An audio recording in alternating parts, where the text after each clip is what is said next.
Hello guys, welcome back to this channel. In this today's video, I'm going to show you how you can change your default vehicle in Heartopia game.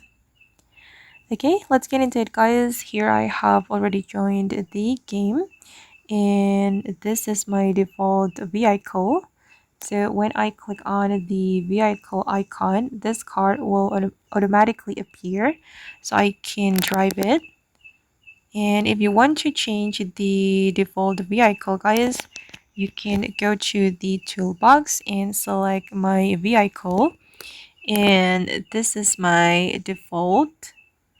And if we want to change it, we can select the vehicle that we want to set as default. For example, I'm going to change the default to this motorbike, so I'm going to click on default. Okay, so when I click on the vehicle icon, my motorbike will automatically appear. Then I can immediately drive it.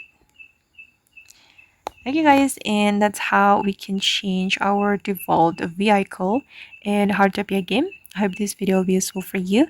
Thank you so much for watching and bye.